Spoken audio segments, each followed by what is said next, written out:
Perhatikan kalimatnya. Khairukum man ta'allama al-Qur'ana wa 'allamahu. Khairukum man ta'allama al-Qur'ana wa 'allamahu. Saya sudah bahas ini belum? Hadis ini sudah pernah ya sebagiannya? Atau kita perdalam dulu sebentar, kita perdalam ini ya. Khairukum, yang terbaik di antara kalian.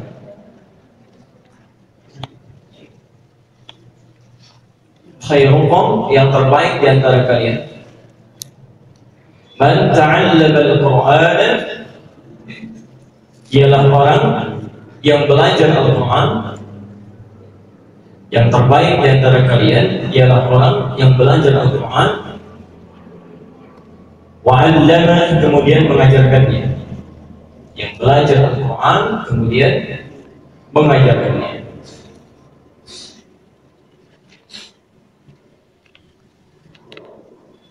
Hadis ini bisa Bapak Ibu temukan di Al-Bukhari nomor hadis 4639 sampai 4640, Tirmidzi nomor hadis 2832 sampai 2833, Abu Dawud 1980, dan Darimi nomor hadis 3203. Ini penguatnya. Kalau mau tambah lagi bisa di rumahnya. Nomor hadis 207. Ya. Yang meriwayatkan Ali bin Abi Thalib. Ali bin Abi Thalib radhiyallahu anhu. Sekarang perhatikan. Saya tulis dulu ya. Saya tulis hadisnya, kemudian kita bahas lebih dalam. Ya. Setelah itu nanti pertemuan selanjutnya kita mulai materinya yang dimaksudkan dari ini.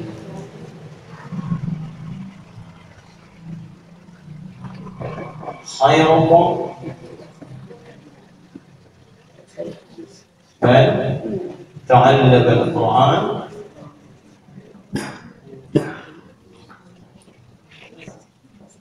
wa 'allamahu.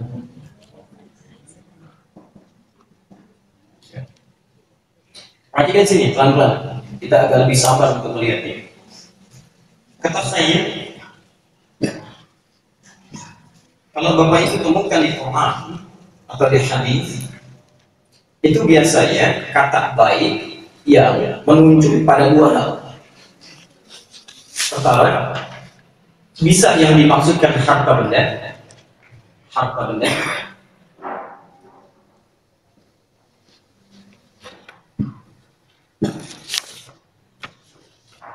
Kedua, bisa menunjuk pada orang, pada manusia ini. Kalau menemukan kalimat khair, kita kan tahunya khair baik ya. Alhamdulillah ya khair baik. Nah, baik itu kata khair kalau kita temukan di Quran atau di hadis, itu umumnya menunjuk pada dua hal. Bisa yang dimaksudkan harta benda. Bisa. Quran surah kedua Al-Baqarah ayat 180.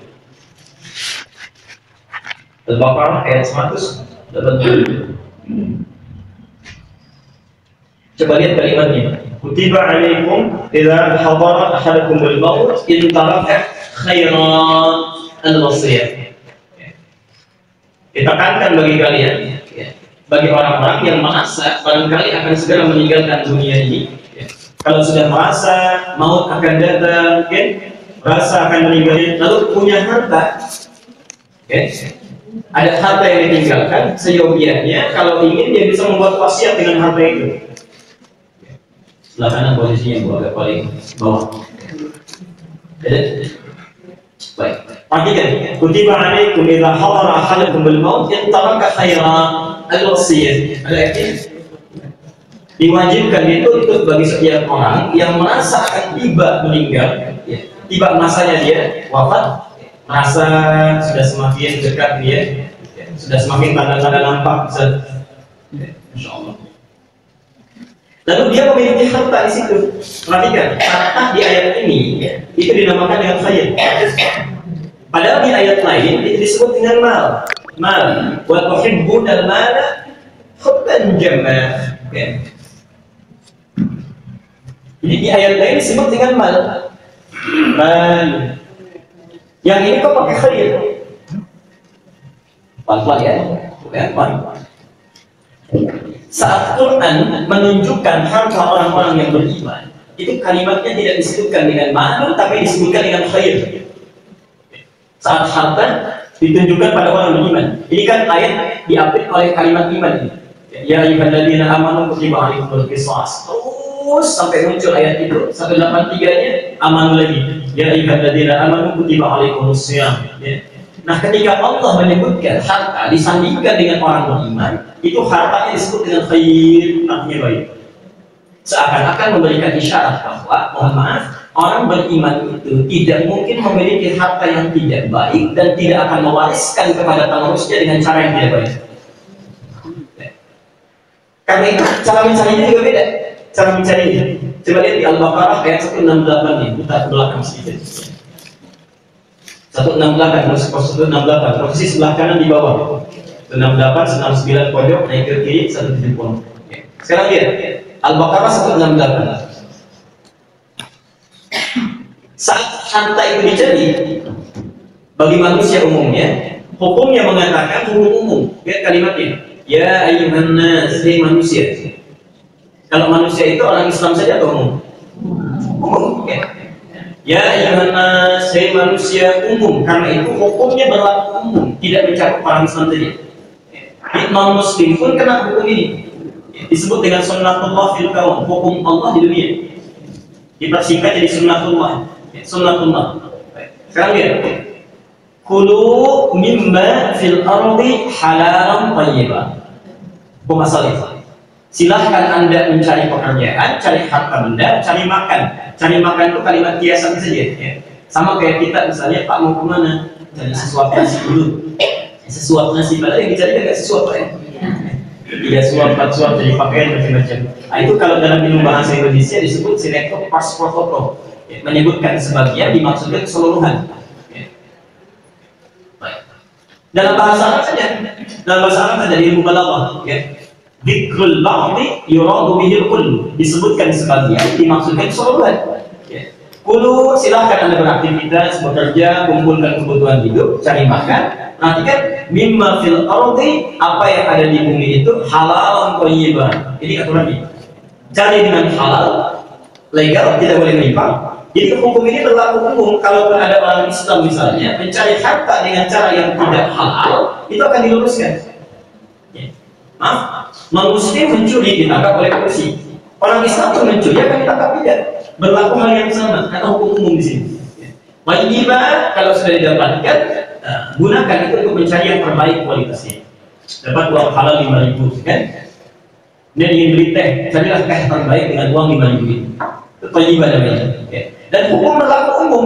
Jadi ada orang soleh sekalipun kalau berdoa, tangannya diangkat, doanya dikabulkan, lalu dia membeli teh basi, walaupun uangnya halal, membeli teh basi, sakit perut juga. Karena hukumnya berlaku umum. Semua. Yang menarik bukan itu. Yang menarik ketika Allah meminta pada orang beriman, itu dikhususkan aturannya. Khusus. Al-Baqarah 172-nya lihat, di samping. Al-Baqarah 172. Coba perhatikan kalimatnya. Yang tadi kan ya ayyuhan nas ya. Yang sekarang ya ayyuhalladzina amanu. Orang-orang yang merasa punya iman. Kalau sudah amanu untuk orang-orang yang beriman saja atau umum? Khusus. Perhatikan kalimatnya. Kulu, yang tadi ada kulu, ini pun ada kulu. Kalau yang tadi bimma fil ardi, sekarang halal thayyiban, sekarang kalimat halalnya dibuang. Kulu min thayyibati, halalnya dibuang, thayyibnya dijamakkan. Yang tadi thayyiban, ini thayyiban. Ada ya? Sekarang perhatikan. Kenapa saat Allah meminta orang beriman untuk mencari pekerjaan, aktivitas, mengumpulkan harta, kok halalnya nggak disebutkan? Padahal saat meminta manusia umumnya mencari, halalnya disebutkan. Tapi saat meminta orang beriman, halalnya dibuang dan thayyibnya dijamakkan. Ini menarik. Halalnya dibuang untuk memberi kesan bahwa orang yang punya iman itu dengan imannya akan otomatis memilih pada yang halal. Jadi mustahil orang punya iman mencari yang haram itu saya. Jadi kalau ada orang yang mengaku beriman, lantas dia mencari yang halal, itu ada yang salah dengan imannya. Karena kalau orang punya iman, kata Nabi, tidak mungkin mencari yang halal. La yasriqul mu'min dan la yasriqul mu'min. Tidak mungkin orang beriman mencuri ketika mencuri ada iman dalam dirinya. Ya, jelas di sini. Sekarang ibu bapak sambungkan kepada ayat tadi yang Al-Baqarah 180 itu. Karena dia mencari dengan iman, maka yang terkumpulkan baik semuanya. Ya, nyarinya baik, barangnya baik, segalanya baik. Nah, kalau sudah terkumpul hartanya, cara mencarinya disebut dengan tadi halal dibuang menjadi thayyiban. Kalau sudah didapatkan apa yang dikumpulkan, maka yang dikumpulkan ini hartanya disebut dengan khair. Khair. Ini. Kalau yang lain tidak. Kalau ada orang mengaku beriman, tapi mohon maaf ya, dia tergerak untuk menghindari yang halal, terpikir mencari yang haram, itu nggak ada bedanya tidak beriman dengan yang tidak beriman. Ya. Kaidah berlaku halal dan thayyiban. Kalau hartanya sudah dikumpulkan, bukan khair disebut iman. Man, wa tuhibbuna al-mala hubban jamma. Bukan khair, bukan khair tapi jelas di sini. Jadi kalau harta dan dibagikan dengan cara terbaik. Ada kadang yang disebut dengan khair itu orang gitu. Sifat orang gitu. Sifat orang. Ada yang mana 110? Kan 103 ayat 110. Paling kanan sebelah podium paling atas. Kuntum khaira ummah. Kuntum khaira ummatin ukhrijat lin-nas ta'muruna bil ma'ruf wa tanhauna 'anil munkar.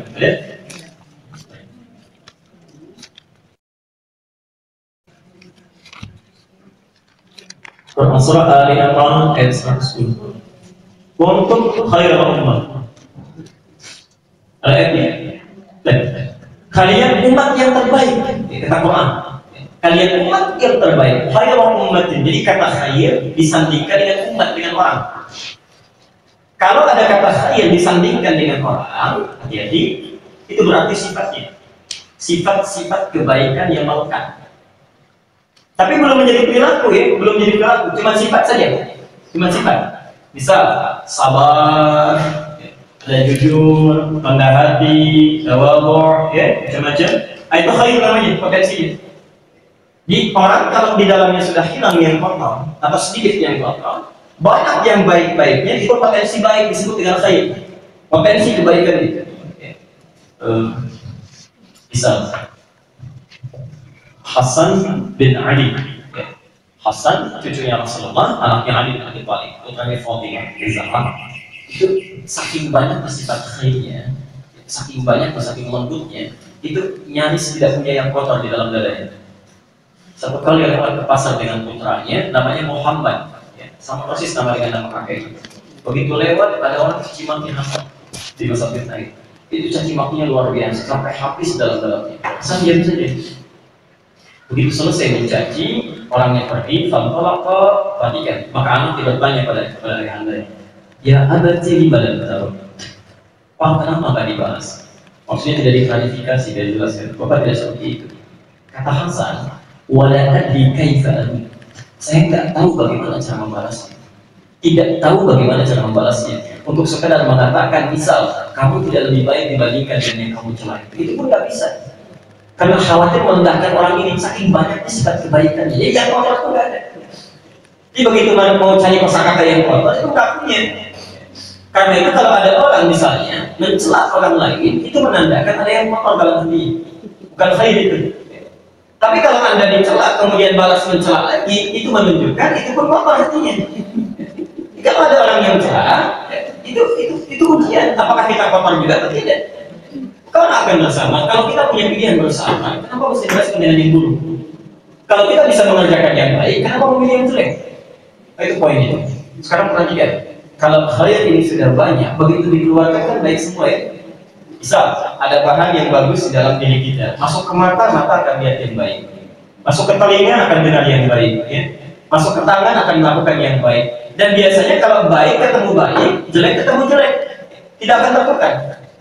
Ya, nggak ada baik ketemu dengan jelek itu nggak mungkin. Pasti selalu nggak nyambung itu, nggak nyambung. Ya. Ada santri pakai baju koko, ya, pakai sarung, pakai peci. Lewat orang pakai jubah, pakai peci, berpapasan, itu pasti saling sapa, minimal dengan senyuman. Assalamualaikum. Lewat, sapa, karena baik ketemu baik. Nggak ada ceritanya misalnya, ada orang pakai peci, pakai koko, pakai sarung lewat. Ya, ada orang pakai kaos, tatoan, sedang mabuk lewat, sapa, assalamualaikum, nggak ada. Pasti lewat aja, nggak ketemu. Nggak ketemu, ya, nggak nyambung.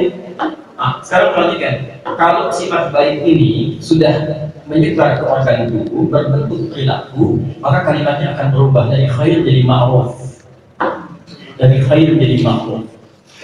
Bisa khair masuk ke tangan, tangan suka bersedekah, maka itu ma'ruf. Khair masuk ke mata, ketika masuk ke mata nggak mau lihat yang jelek-jelek, yang baik yang dilihat aja ya, dan basar, maka itu ma'ruf. Dari kepala sampai ujung kaki.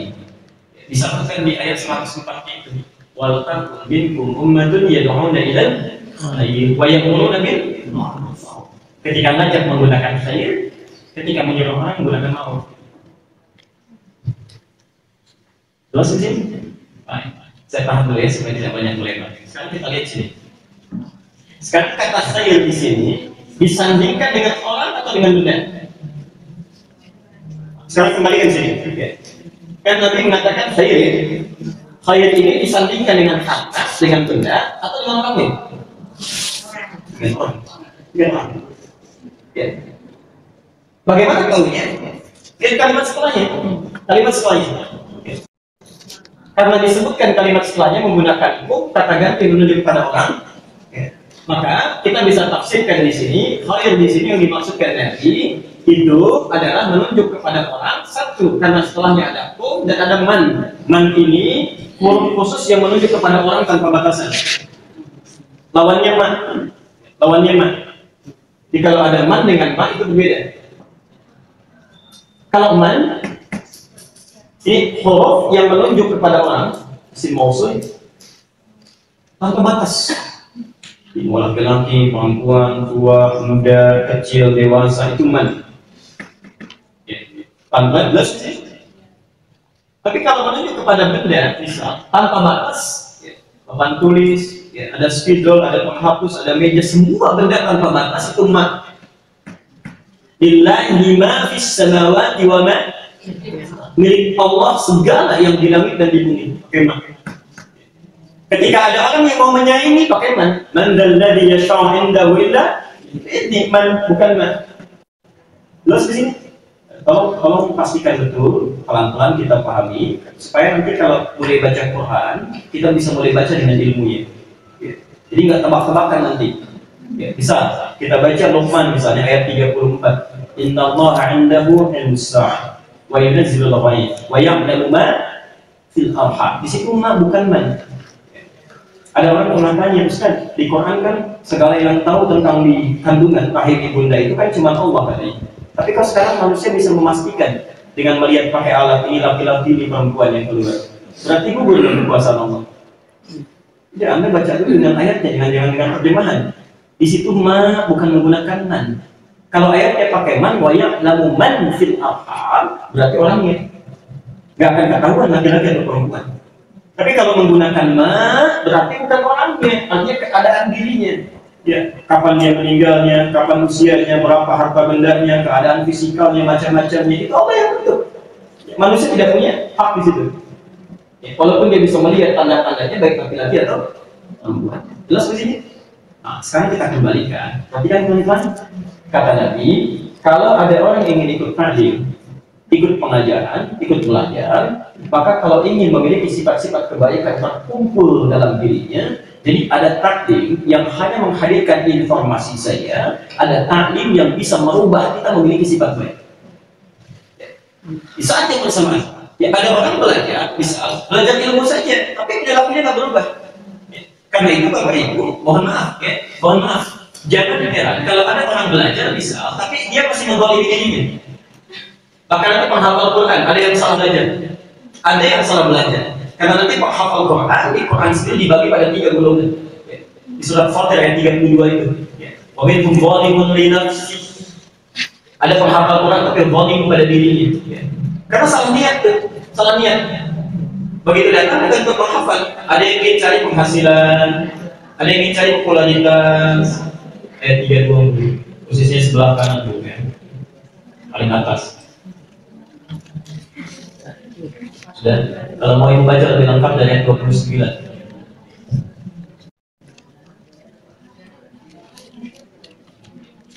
Ada? tafadhol.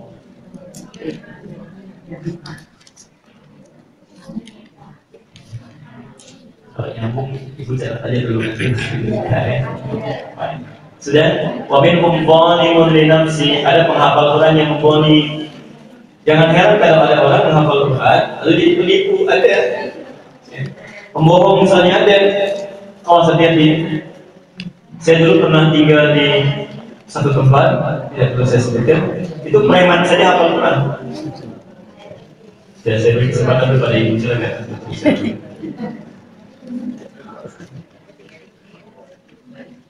Sudah? Nanti kalau saya sebutkan lagi ayat, ini tulis aja dulu ya, nanti dihibah kemudian biar nggak rame ya. Kalau rame kita ganti yang saya beri waktu 5 menit itu saya lagi ya. Kayaknya mungkin. Sudah? Wa minhum muqtasid. Ada yang cukup bagi dirinya saja. Jadi baru menghafal sendiri, sholat dipakai sendiri, belum bisa ngajar pada yang lain, itu muqtasid, cukup hemat. Bagi yang terakhir bisa berbagi, sabiquna bil khairat, bisa ngajar, bisa memberikan kebaikan. Itu ada 3 tipikal. Nah, itu hati-hati ya. Penghafal Quran saja ada yang demikian, karena salah cara belajarnya. Nanti kita akan bahas itu. Keliru caranya. Nah, sekarang perhatikan, ada taklim yang sifatnya cuma ingin menangkap informasi saja. Datang informasi ini, catat, lihat, amalkan. Tapi ada satu-satunya taklim yang disebut oleh Nabi, kalau diikuti itu bukan sekedar menambah pengetahuan, tapi juga bisa menanamkan sifat-sifat baik dalam diri. Tidak percaya silakan. Nanti Bapak Ibu praktekkan ini, lakukan dalam kehidupan. Minimal akan terjadi perubahan dalam sikap, dalam tutur kata, ya, dalam respon sesuatu akan naik. Nanti kita lihat apa itu taklim. Kata Nabi, khairukum, yang terbaik di antara kalian, yang kalau ikut tentang ini, sifat-sifat kebaikan bakal terkumpul dalam dirinya, adalah man, siapapun, baik anaknya masih kecil, sudah dewasa, orang tua, laki-laki, perempuan, siapapun yang ikut taklim ini, Masya Allah, maka orang itu akan dapat sifat-sifat ini, kalau benar cara belajarnya. Ialah ta'allamal Quran, yaitu orang yang belajar tentang Al-Quran. Orang yang belajar tentang Al-Quran. Saya mau izin, boleh saya hapus dulu ya? Yes.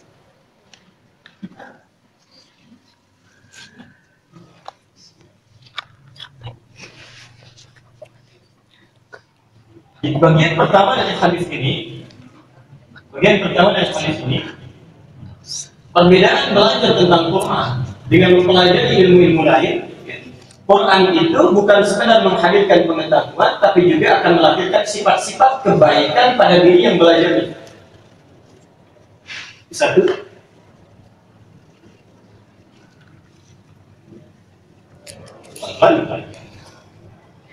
Sekarang saya mau mulai jelaskan Quran dulu, baru kemudian sedikit ta'alam cara belajarnya. Karena kalau salah cara belajarnya, nggak akan dapat ini. Karena redaksinya diatur oleh Nabi bagaimana cara belajarnya, pakai ta'ala bukan pakai kata yang lain. Maaf, saya kembalikan ke sini saja dulu. Man ta'allama, siapa yang belajar. Kalimat belajarnya menggunakan kata ta'allam. Ada 2 jenis kata menunjuk belajar dalam bahasa Arab. Satu ini yang disebutkan ta'allama, kedua darasa. Dal, ra, kemudian sin. Darasa.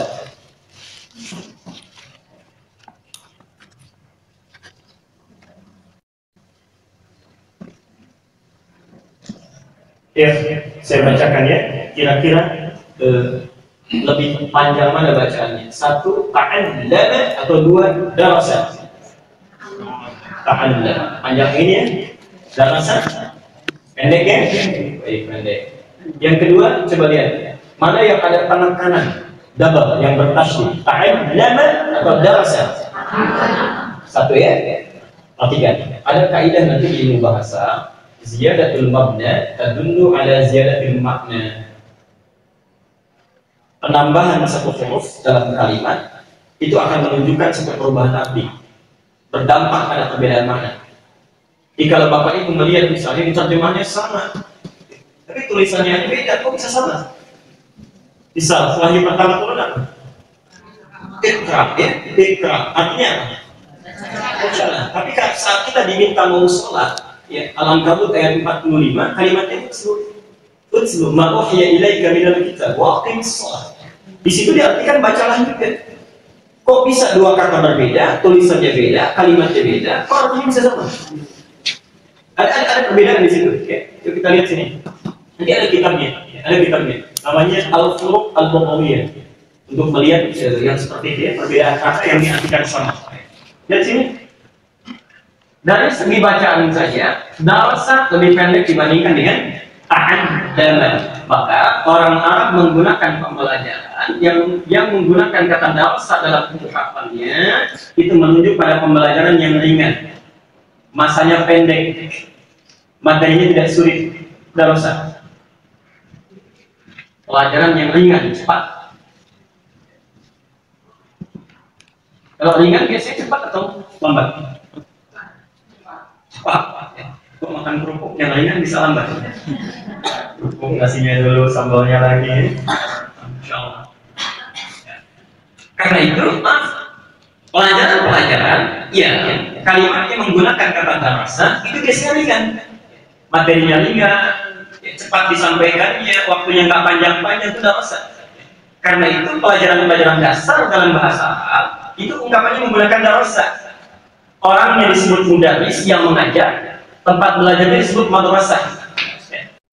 Karena itu anak-anak kita itu yang belajar di TK, di SD, bahkan mulai SD lah, madrasah ibtidaiyah. Madrasah, karena pelajarannya nggak tinggi-tinggi, waktunya nggak panjang-panjang. Anak kuliah belajar dari jam 5 sampai 6 malam. Anak SD masa mau pulang malam kan tidak? Ya, belajarnya pendek-pendek, cepat, hitungannya mudah, karena itu darasa.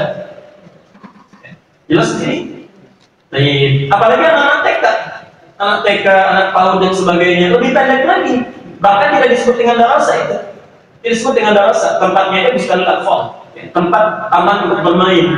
Ya, bukan belajar lagi. Saya nggak paham itu ya. Jadi saya nggak ngerti. Kalau dulu saja saya masih mengalami itu belajar TK itu nggak panjang-panjang. Masuk jam 8, keluar jam 10, dan itu main lagi.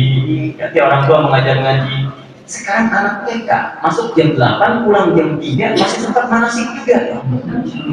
Anak TK manasik, ngapain anak TK manasik? Nabi aja minta, ajarkan sholat pertama kali, nanti kedua yang lain. Ajarkan sholat, bagusi sholatnya, kalau sholat itu sudah bagus, sudah baik, yang mereka akan mengikuti. Saya tidak tahu apa yang mau dicari itu, apa mau ramai saja, kan? Mau heboh saja. Itu tidak baik bagi pendidikan anak, kasihan, belum siap bebannya. Ada anak masuk SD 5 tahun, menurut saya terlalu cepat, kasihan anaknya. Oh ini jenius Pak, melompat, memang melompat pengetahuannya, tapi mentalitinya belum siap. Mentalnya, kepribadiannya, segalanya. Anak ini kasihan kehilangan masa kecil itu, cepat terlalu dewasa. Ya saya cepat meninggal itu. Saya pikirannya. Makanya santri kalau pengen cepat-cepat, pengen ini, nah itu ya. Sudah langsung. Lihat sini. Yang kedua, ada ta'addama, panjang. Jika ini ringan, ini cepat, ini prosesnya panjang. Ada proses panjang, tidak mudah. Jadi kalau Anda ingin belajar segala hal yang terkait dengan Quran, tidak bisa singkat. Ingin singkat, Nabi aja diberikan Quran 23 tahun. Masa kita yang bukan Nabi pengen 23 hari cepat gitu? Tidak bisa.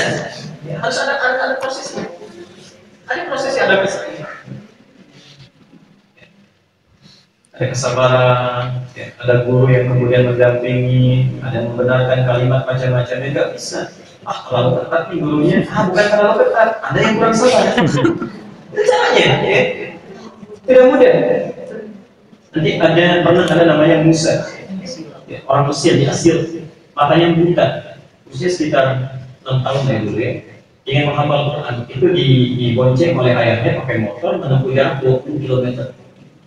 Datang untuk belajar Quran, sampai hafal Quran nanti, sampai hafal Quran.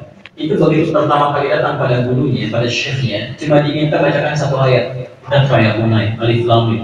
Dibaca alif lam mim, bisa. sudah, dia pulang lagi besok kesini lagi. Cuman suruh baca alif lam mim, suruh balik lagi besok kesini lagi. Oh enggak kita tadi disebutkan dari Sumatera, dari macam-macam ya. Begitu kesini kata Ustaz lagi baca alif lam mim. Begitu dibaca pulang lagi. Oh enggak bilang. Saya dulu yang aja kan. Itu. Ya nanti dalam sifat saya sedang menulis buku, doakan saja mudah-mudahan selesai. Nanti insya Allah saya bagikan di awal tahun depan. Itu nanti kami akan menulis tentang pedoman menuntut ilmu. Ada sifat talibul ilmi, kita menulis bagaimana cara menuntut ilmu, keutamaannya apa. Terus nanti ada untuk menulisnya. Ya. Tiap tahun biasanya saya perbaiki. Ya. Jadi nanti sebelum belajar itu kita tahu apa yang harus dipelajari, bagaimana cara kita belajar supaya ada keberkahan di sini. Jadi nggak bisa kita belajar. Akhirnya jadi penghafal lagi, Musa jadi penghafal. Bapaknya yang nganter tidak hafal Quran, Musanya yang buta itu hafal Quran. Sabar, ada proses.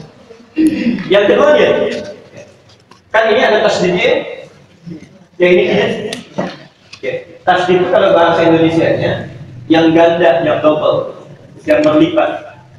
Karena tasdid ini asalnya menunjukkan dua kalimat yang disatukan.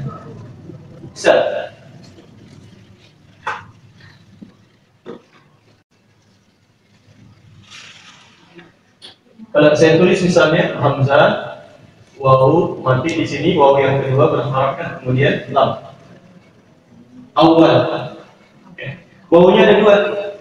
Supaya tidak terlalu banyak huruf yang dituliskan, gabungkan jadi satu, hapus salah satunya yang matinya. Untuk menunjuk ada huruf sebelumnya yang dihilangkan, maka diganti dengan tanda di sini tasdid double. Plus syiddah, bacanya kencang, double, gandakan. Tapi dalam fikih lughah, dalam ilmu bahasa, awas hati-hati, itu menunjuk pada makna lain.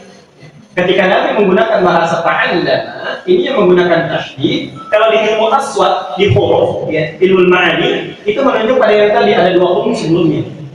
Tapi kalau dalam fikih lughah tidak, maknanya setiap huruf yang menggunakan tasydid itu berisi pada penekanan, motivasi yang ganda, semangat yang kuat.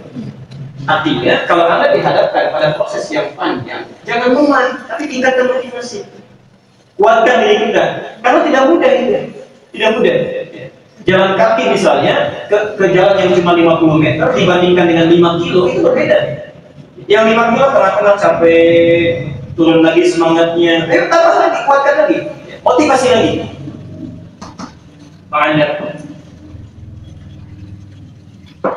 Makanya seringkali orang gagal dalam belajar Quran harusnya mendapat kebaikan. Kenapa bisa berbelok? Karena satu, barangkali tidak sabar, ingin cepat selesai.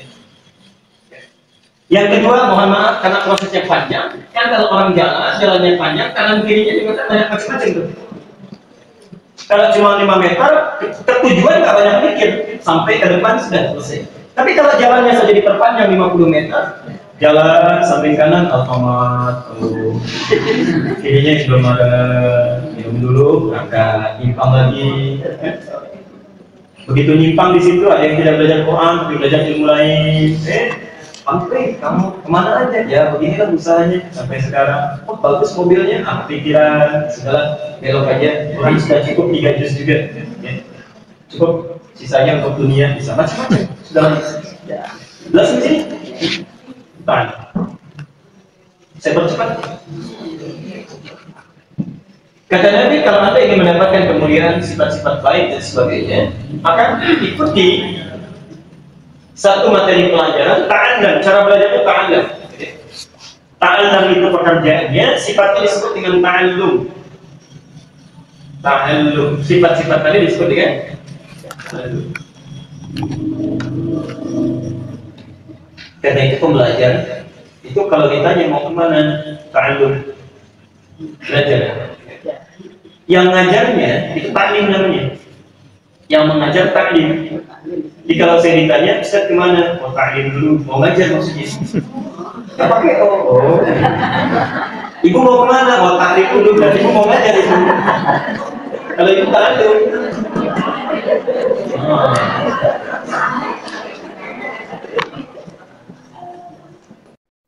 Ya. Ya tidur. Mana Bu? Mau taklim dulu nih? Hebat ya. Masya Allah. Alhamdulillah. Tapi kalau nanti Bapak tanya itu, Pak Edi tanya itu sama Ibu, mau taklim, saya nggak bisa datang. Banyak yang mau aja. Ya, main. Kalau kita taklim, yang belajar, ya. Ustaz nggak enak kepanjangan karena nggak dibiasakan. Membiasakan sesuatu yang benar akan tidak biasa pada yang tidak baik. Sebaliknya demikian. Jelas sih? Baik, ya semua apa yang dipelajari saya sempurnakan cepat. Al-Quran agak sabar ya, karena saya mau bahas sampai ke intinya supaya kita paham betul apa yang kita pelajari.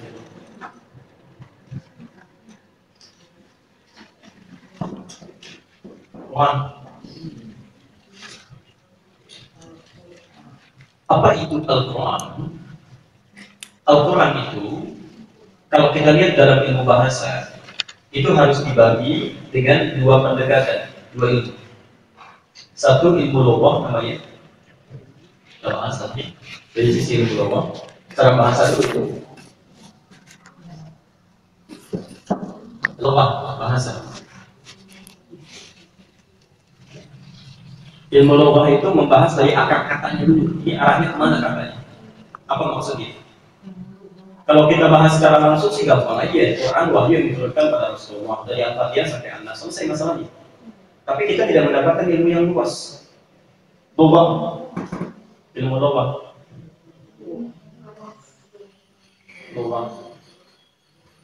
Yang kedua, ilmu saraf.